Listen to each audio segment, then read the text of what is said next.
नमस्कार मंडळी. स्टार प्रवाहावरील लग्नानंतर होईलच प्रेम या मालिकेच्या पुढील येणाऱ्या भागामध्ये आपण बघणार आहोत की जीवा व काव्याचा भूतकाळ सर्वांच्या समोर आल्यानंतर सर्वांनाच खूप मोठा धक्का बसलेला असतो आणि नंदिनी एक मोठा निर्णय घेते आणि ती बोलते, मी तुम्हा दोघांचे लग्न लावून देणार आहे. तेव्हा बाबा बोलतात, अगं नंदिनी, तू हे काय बोलत आहेस? तेव्हा नंदिनी बाबांना बोलते, बाबा, आपण सर्वजण मिळून जीवा व काव्याचे लग्न लावून देऊयात. आणि तेव्हा सर्वांनाच खूप मोठा धक्का बसतो. त्यानंतर आपण पाहतो पार्थ हा जीवा व सर्वांना बोलतो, माझ्या व काव्याच्या डिवोर्सनंतर काही बिघडणार नाही.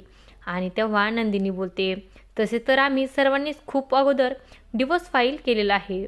आणि तेव्हा आई बाबा आणि सर्वांनाच खूप मोठा धक्का बसतो.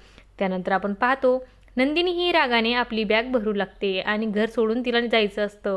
तेव्हा जीवा हा तिला थांबवण्याचा प्रयत्न करतो आणि तिच्या पुढे हात जोडून बोलतो, नंदिनी, तू माझ्या जीवनातील अंतिम सत्य आहेस.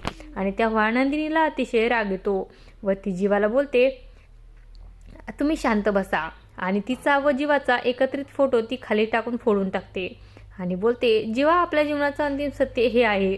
आणि तेव्हा जीवाला काय उत्तर द्यावं हे समजत नाही.